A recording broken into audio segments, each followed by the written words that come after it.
नमस्कार दोस्तों, आज के हमारे इस वीडियो में हम आपके लिए मार्गशीर्ष मास की महालक्ष्मी व्रत की कहानी लेकर आए हैं। एक समय सौराष्ट्र में भद्रा श्रवण नाम का राजा करता था। वो बहुत प्रतापी था। उसकी रानी सूरत चंद्रिका थी। वह बहुत सुंदर, सुलक्षणा और पतिव्रता नारी थी। रानी और राजा को 7 पुत्रों के बाद एक कन्या का वरदान प्राप्त था। उन्होंने अपने कन्या का नाम श्याम बाला रखा था। एक बार महालक्ष्मी जी के मन में आया कि वह जाकर भद्रश्रवा राजा के महल में रहे, जिससे राजा को और भी धन दौलत की प्राप्ति होगी और वह अपनी प्रजा को और भी अधिक सुख दे पाएगा। ऐसा सोचकर महालक्ष्मी जी ने एक बुद्धि औरत का रूप धारण किया और हाथ में लाठी लिए राजा के महल में पहुंच गई। उन्हें देखते ही एक दासी उनके पास आई और उनका नाम धाम कम धर्म सब पूछने लगी। वृद्ध ब्राह्मणी का रूप धारण करे महालक्ष्मी जी बोली, बेटी मेरा नाम कमला है और मेरे पति का नाम भुवनेश्वर। हम द्वारिका में रहते हैं। तुम्हारी रानी पिछले जन्म में एक वैश्य की पत्नी थी, जो कि बहुत गरीबी के कारण हर रोज उनके घर में झगड़ा और क्लेश होते इससे तंग आकर एक दिन वह घर छोड़कर चली गई और जंगल में खाली पेट भड़काने लगी। उसकी इस दुर्दशा पर मुझे दया आई। तब मैंने उसे सुख संपत्ति देने वाली महालक्ष्मी व्रत की कथा सुनाई। मेरे कहने पर उसने श्री महालक्ष्मी का व्रत किया, जिससे मैन लक्ष्मी प्रसन्न हुई और उसकी गरीबी दूर हो गई। उसका घर संसार धनधान्य से भर गया। इसके बाद वह दोनों पति पत्नी पर लोक सुधार गए और लक्ष्मी लोक में उन्होंने निवास किया। जितने सालों तक उन्होंने यह महालक्ष्मी व्रत किया, उतने हजारों सालों तक उन्होंने सुख भोग। अब उसका जन्म राजघराने में हुआ है, परंतु वह श्री महालक्ष्मी का व्रत करना भूल गई है। मैं यहाँ उसे व्रत याद दिलाने आई हूँ।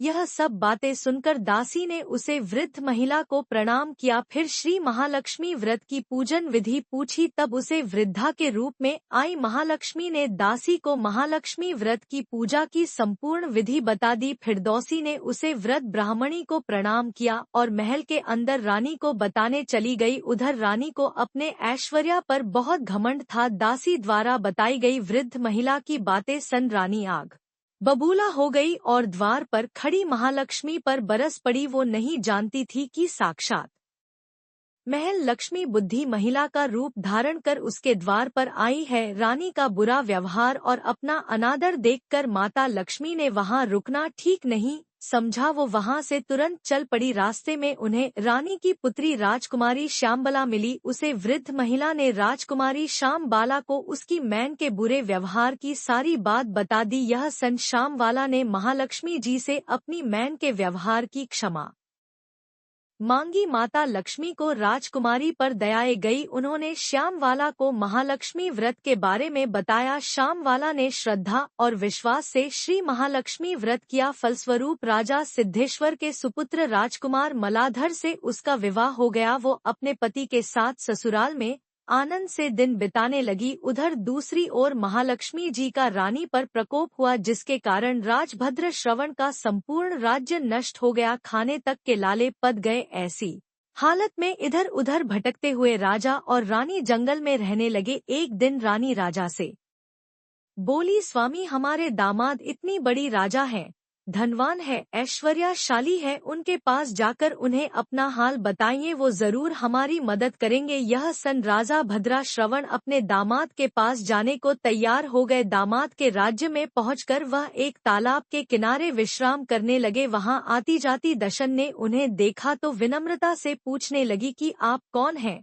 जब तुम्हें पता चला कि यह रानी श्यामवाला के पिता है, तो वह दौड़ती हुई रानी के पास गई और उसे सारी बात बता दी। रानी ने दासी के हाथों राज परिधान भेजकर ठाट बाट से अपने पिता का स्वागत सत्कार करवाया। जब वह लौटने लगे तो सोने की मोरों से भरा एक भरा अपने पिता को दिया। जब राजा भद्रा श्रवण वापस अपने घर लौटे तो उन्हें देखकर रानी बहुत प्रसन्न हुई। जैसे ही उन्होंने सोने की मोरों से भरा हुआ घड़ा रानी को दिया तो उसे घड़े में भरा धन कोयल में बदल गया। यह सब माता लक्ष्मी के प्रकोप से हुआ था। इस प्रकार दुर्दशा में उनके कई दिन बीत गए। अब रानी स्वयं अपनी कन्या के पास गई। यह दिन अघन मास का अंतिम गुरुवार था। वहां श्यामबाला ने श्री महालक्ष्मी जी का व्रत किया, पूजा करी और अपनी पिता से भी व्रत करने को कहा। श्री महालक्ष्मी जी का व्रत करने के बाद रानी वापस अपने घरे गई। यह व्रत करने पर उसे एक बार फिर अपना राजपाट, धन, ऐश्वर्य प्राप्त हो गए। वह फिर से सुखमय जीवन बिताने लगी। कुछ दिनों बाद श्यामवाला अपने पिता के घर आई। उसे देखकर रानी को पिछली सारी बातें याद आ गई। जब उनकी दुर्दशा आई थी तो कैसे उनकी पुत्री ने अपने पिता को घड़ा भरकर कोयले दिए और कोई मदद नहीं करी। तब रानी ने अपनी पुत्री का कोई आदर सत्कार नहीं किया और बार बार उसका तिरस्कार करने लगी। जब राजकुमारी श्यामवाला वापस जाने लगी तो रानी ने उसे कुछ भी नहीं दिया। तब अपने घर वापस लौटते वक्त श्यामवाला ने पिता के घर से थोड़ा सा नमक ले लिया। जब वह वापस अपनी ससुराल पहुंची तब उसके पति ने पूछा कि इस तरीके से क्या लाई हो। इस पर उसने जवाब दिया कि वहाँ का चार लाई हूँ।